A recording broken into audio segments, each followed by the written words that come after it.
Hadisnya riwayat Bukhari Muslim, di mana Nabi SAW pernah mengatakan, "Man idda'a ila ghairi abihi wa huwa ya'lam fal jannatu alaihi haram." Barang siapa yang mengklaim dia anak orang lain, dia anak si A, dia anak si B, padahal dia tahu dia bukan anaknya A, dia bukan anaknya B, fal jannatu alaihi haram, maka surga haram baginya.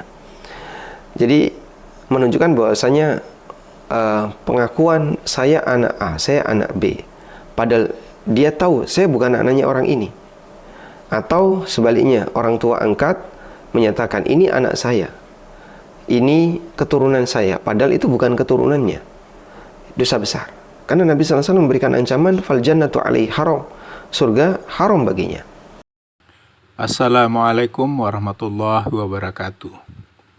Video ini adalah kajian Ustadz Aminur Baits yang kami kutip dari ANB Channel. Di bagian deskripsi kami cantumkan linknya. Terima kasih.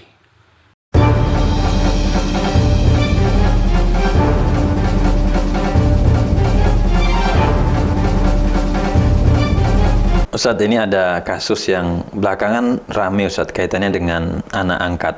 Sebenarnya di dalam Islam itu gimana Ustadz aturan anak angkat? Apakah di zaman Rasul atau zaman sahabat sudah ada praktek seseorang itu ngangkat anak? Nah, ini aturannya gimana Ustadz dalam Islam? Alhamdulillah wassalatu wassalamu ala rasulillah.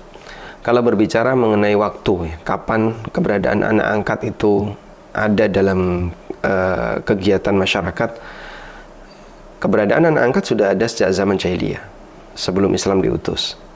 Bahkan ada satu fenomena tentang anak angkat yang itu pernah dialami di zaman Rasulullah SAW sebelum beliau diutus, yaitu Zaid bin Haritha. Zaid bin Haritha sebenarnya adalah budaknya Khadijah, kemudian dibebaskan oleh Khadijah dengan syarat, kamu harus melayani suamiku. Akhirnya diambil oleh Nabi SAW sebagai anak angkat, sampai dikenal dengan sebutan Zaid bin Muhammad, sehingga nama ayahnya diganti dengan nama Nabi SAW.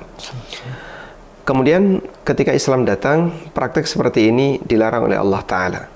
Lalu turun firman Allah di surat Al-Ahzab. Allah Ta'ala mengatakan, "Wa ma ja'ala ad'iya'akum abna'akum."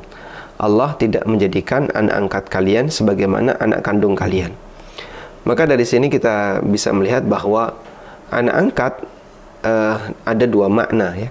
Yang pertama, anak angkat sampai pada tingkatan ganti nasab, sehingga yang seharusnya A bin B, tapi karena A ini diangkat oleh Z sebagai anaknya, maka kemudian diganti dengan A bin Z atau A bin X, padahal aslinya A bin B. Nah, praktek seperti ini dilarang dalam Islam karena sampai mengubah nasab itu pelanggaran besar. Yang kedua, anak angkat dalam arti sebatas pengasuhan, sehingga seorang mengasuh anak orang lain, tapi tidak sampai mengubah nasab.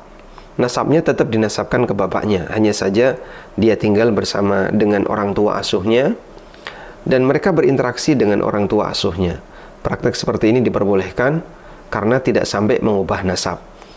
A bin B, lalu A diasuh oleh Z, tetap dalam akta kelahiran, kemudian dalam KK ya disebut A bin B, bukan A bin Z.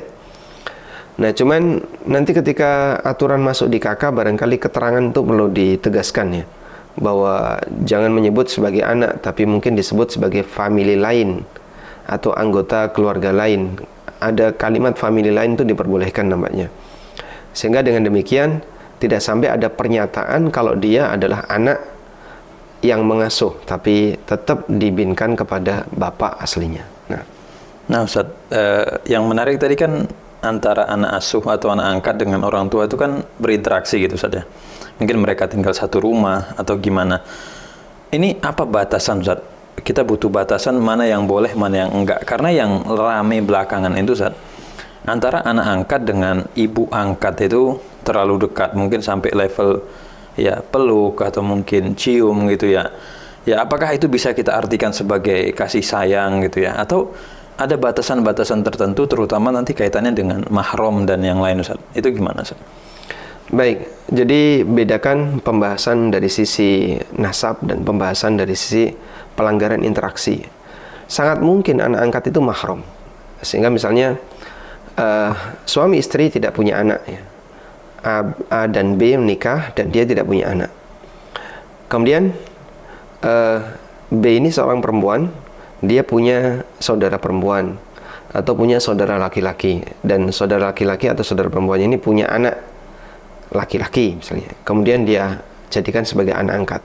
Berarti posisi anak laki-laki dengan B, wanita yang tidak punya anak ini adalah keponakan. Kalau keponakan bisa jadi mahram, mereka bisa berdua dalam satu rumah, mereka bisa berinteraksi sebagaimana mahram pada umumnya. Ya, meskipun tetap ada batasan aurat, sebagaimana wanita tidak boleh menampakkan auratnya walaupun di hadapan mahramnya, karena ada bagian aurat tertentu yang tidak boleh dia ekspos di depan mahram, hanya boleh diekspos di hadapan wanita yang lain. Kemudian mungkin juga anak angkat itu bukan mahram, artinya ya murni anak teman, anak orang lain yang nggak ada hubungan keluarga, bahkan sama sekali tidak ada hubungan darah misalnya. Mungkin kan terjadi seperti itu. Nah, ketika tidak ada hubungan keluarga, tidak ada hubungan darah, di sini yang perlu untuk dijaga adalah masalah interaksi. Baik anak angkat ini lelaki atau perempuan. Ketika anak angkat ini adalah perempuan, berarti interaksi dengan suami yang mengangkatnya atau bapak angkatnya. Ketika anak angkat ini lelaki, berarti interaksinya dengan ibu angkatnya. Ketika dia sudah balik ya, sudah dewasa, maka perlu diperhatikan ini tidak ada hubungan mahram.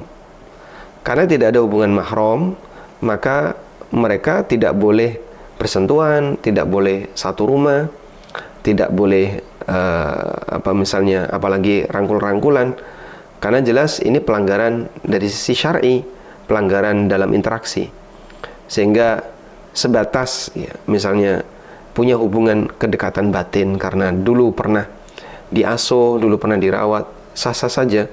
Cuman kalau sampai pada tingkatan interaksi yang melanggar batas mahram, ini tidak diperbolehkan.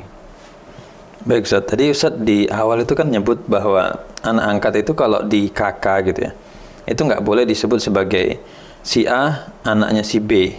Kalau misalkan si B ini adalah bapak angkat gitu saja. Tapi di masyarakat itu suatu hal yang lumrah, Ustaz. Dalam artian mereka berpikiran bahwa akan ribet urusannya kalau di kakak itu tidak dinasabkan ke orang tua yang ngangkat. Akhirnya langsung diubah. Itu kira-kira ada toleransi nggak? Dan kemudian hubungan dengan waris gimana, Ustaz? Apakah kalau nanti di kakak disebutkan di situ sebagai anak kandung gitu ya? Apakah berubah statusnya sehingga dia berhak dapat waris dari orang tua angkatnya? Atau tetap nggak dapat? Itu gimana? Ada sebuah hadis yang serius sekali mengancam seperti ini.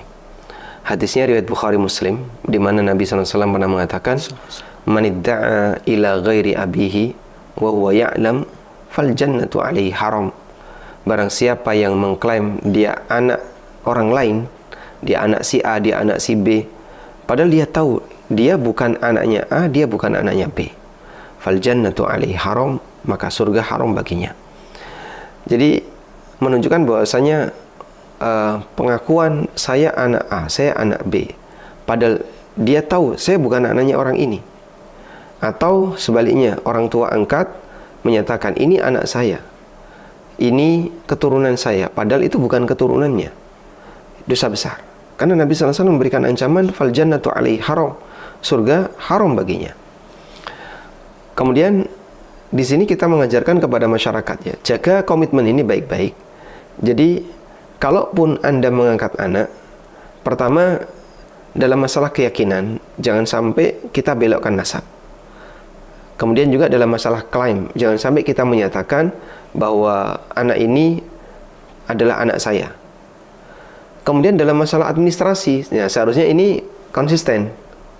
Kalau berbicara masalah administrasi, ya dia mengikuti konsistensi yang di bawah ini.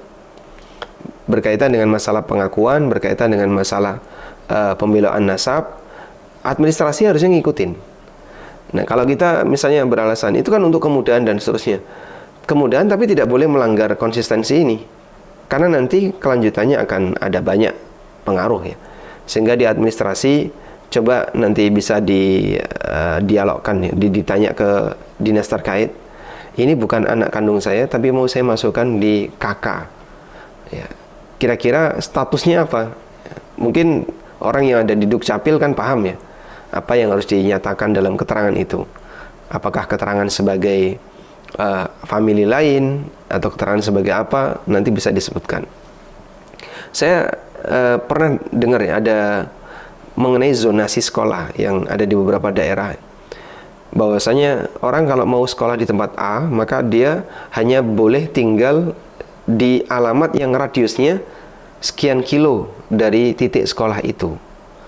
Sampai kemudian ada orang yang ingin menyekolahkan anaknya di sekolah A tadi. Cuman dia di tempat yang jauh, dititipkan ke kakak sekitar sekolah ini, di antara keluarganya. Akhirnya ditulisi famili lain. Itu model seperti ini banyak di tempat kita. Nah, jadinya negara masih memungkinkan untuk memfasilitasi orang mencantumkan dirinya di kakak orang lain, tapi dengan status bukan anak, dengan status ya mungkin famili lain atau apa. Selanjutnya, konsekuensi yang terjadi ya. Kalau tadi disebutkan tentang masalah waris dan seterusnya. Ketika dia bukan anak keturunan, ada banyak sekali konsekuensinya. Pertama, nanti tidak ada hak warisan. Yang kedua, tidak ada hak wali. Kemudian tidak ada aturan mahram, yang tidak ada hak mahram, dan seterusnya. Jadinya ada banyak konsekuensi turunan. Makanya kenapa itu dijaga? Sebab hal ini berkaitan dengan masalah turunannya. Maka Islam memberikan batasan yang sangat keras. Sebagaimana praktek zina itu turunannya banyak, maka salah sebut orang tua, salah sebut anak, kemudian terjadi penyelewengan terhadap nasab, itu juga turunannya banyak.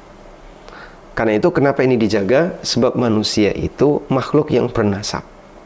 Yang lain kan tidak bernasab ya. Binatang tidak bernasab, pohon tidak bernasab, manusia bernasab. Kamu ini hadir dari mana? Oh, ada bapaknya. Dan nasab itu dinisbahkan ke bapak. Ada bapaknya. Sehingga ketika dia ada bapaknya, jelas ini anaknya si A, ini anaknya si B.